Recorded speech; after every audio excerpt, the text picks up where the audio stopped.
Today on Perilous Park Pass, we're gonna find out why Captain Hook's hook keeps changing hands.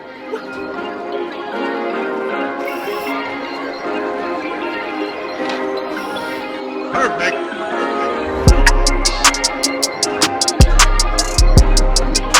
Walt Disney has a deep history with Peter Pan because in 1913, a traveling play company came to Marceline, Missouri, where Walt was a wee lad, and they put on a production of Peter Pan. He saw it and loved that show. And in 1924, he saw Peter Pan on the big screen. It was a silent film, but it blew Walt's mind away because of all the special effects of the time. Walt knew in order to do true fashion for Peter Pan, he had to animate the film. He did that in 1953. The animated film of Peter Pan came on the screen and Peter Pan leapt off of it and flew around. It was amazing. Because of that, it was a no-brainer that on opening day in 1955 here at Disneyland, the Peter Pan had to be included because it was Walt's favorite. So when the ride debuted in 1955 to 1983, guess who was not in the Peter Pan ride? That's right, Peter Pan. The Imagineers thought you were supposed to be Peter Pan going through the adventure as if you were Peter Pan. This was just super confusing to people though. They're like looking around, looking for who? Peter Pan, but guess what? It's not there. In 1983, when they refurbished this ride, guess who they added? Peter Pan. How many times did I say Peter Pan? I feel like a lot, but you know what? It's Peter Pan ride and Peter Pan Should be in it because Peter Pan's amazing. Why is the line for Peter Pan always so long? Well, there's multiple reasons for that. One, the ride's just amazing. I mean, it's one of the best rides. You're totally immersed in the world of Peter Pan. Number two, it's a really slow loader, between 580 and 800 people per hour. Ouch, that's not a lot. I'm sorry, Peter Pan. That's mostly due to the fact that it's a suspended track. Now, in 2016, they widened the cars a little bit and make it so they can hold 3 to 4 people. Still very tight fit and not a lot of people. But once that ride starts, whoosh, it's all worth the wait. Using the Disneyland Play app, you can play a game while waiting in line. For example, hide and seek or I spy with my little eye. Top hat. Top hat. Bow. One of the very coolest interactive things in the queue is this lamp right here. If you have the Disney Play app, all you have to do, click on the little lantern, boop. Tinkerbell. Sometimes though you get flustered or the line's moving so fast you don't have time. Not a problem. Just come to the exit of the ride. There's another lantern right here where you can use the Play app and Tinkerbell appear here too. Now there is a myth going around that Tinkerbell's body was actually based on Marilyn Monroe's body. That is not true. Not true at all. Though it's kind of a cool rumor. You could go ahead and keep perpetuating that rumor if you want to, but know that it is not true. Sorry, Tink. What makes this ride different than all the other dark rides in Fantasyland? There's really nothing scary in it. Snow White, Alice in Wonderland, Pinocchio, Mr. Toad's Wild Ride, all of them are pretty scary for little kids. This one is just super fun. There are no height restrictions at Peter Pan. Though, children under 7, you have to go with an adult. I'm barely naked.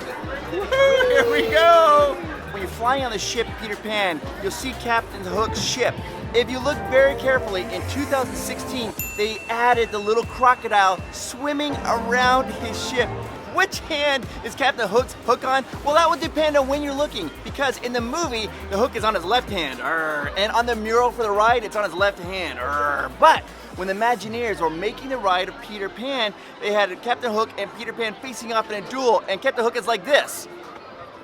And his hook is down here. The Imagineers thought he can't have a hook and a sword crossing, so what do? They quickly switched the hook to the other hand and put the sword in his left hand. And at the end of the ride, when he's on the top of the crocodile, he also has a hook on the right hand. Now, Florida, you got it right. Florida's like, what does it matter? They get the hook and the sword cross. That's perfectly fine. So the ride uses forced perspective to make it feel like you're way higher than you really are. At the highest part of the ride, you're 17 feet off the ground. By using forced perspective, they make the map, the people, all smaller, so it makes it feel like you're way up there, but you're really only about 17 feet off of the ground. The ride is a suspended track. There are 12 cars operating at any given time. How long does the ride last in Peter Pan? Well, it lasts 2 minutes and 38 seconds, depending on loading time. When the ship first takes off, you go into nursery. Now look at those blocks, because those blocks spell different words. At one point in the ride, you fly into London, well, over London. And if you look down, the floor is a map of cars crisscross and moving. Look carefully, the cars really are driving on the road. Imagineers actually use a London map to plot out that particular room. Keep a sharp eye out and look at Big Ben. When you first come in, you'll see John, Peter, Wendy, and Peter Pan land on the big arm of Big Ben. Then as you go around to the other side, look carefully and you will see the best hidden Mickey in all of Disneyland. It's a full body Mickey right there at the top of Big Ben. If you don't believe me, watch this video right here where we talk about the best hidden Mickeys in all of Disneyland. After Big Ben, you see the second star on the right. After that, you fly through this the whole like universe. Then you're all of a sudden you're at Neverland. You look down, you see a little pirate ship with a crocodile swimming around. There's like a rainbow. That's where the tiger lily is. And you circle around. You go down even lower, and lo and behold, what do you see? Peter Pan and Captain Hook engaged in battle. Peter Pan is victorious. You come around the corner, and boom, the ride is over, and it's amazing every single time. At the end of the ride, you can see some mermaids. Some people think that one of the mermaids in the middle, red hair, is Ariel, which obviously she couldn't be because Ariel came out after Peter Pan and the ride came before the movie. But in Florida, what did they do? They really repainted her hair to make it bright red and gave her the same color seashells that she wears in the movies. If you ask workers, they'll tell you it's Ariel's cousin. What makes Peter Pan unique versus all the other dark rides? The other dark rides uses like cardboard or plywood. It's just a 2D effect. As your car goes by, the door opens and closes. Well, in Peter Pan, you can't just do that because you can look any direction you want and see something. So all the props and everything are 3D models. Peter Pan is so popular that the line is always long, but these tips might make it a little less long for you guys. Come on a day when they do not offer early morning, the magic morning, because when they have magic morning, everybody comes swoom, boom, right to Peter Pan, and the line is already established when you finally come in here. Also, try to go when there's a parade. That might lessen the line a little bit as well. I hope this video made you a little bit more of a Disney pro. Peter Pan is such a good ride. We also have other videos over here and here about different rides and also different facts about Disneyland. If you want, you can go ahead and subscribe to our channel and support us by going to our Patreon page. Thank you guys, and I hope you all have a fantastic and magical week. I'll talk to you later. Bye-bye.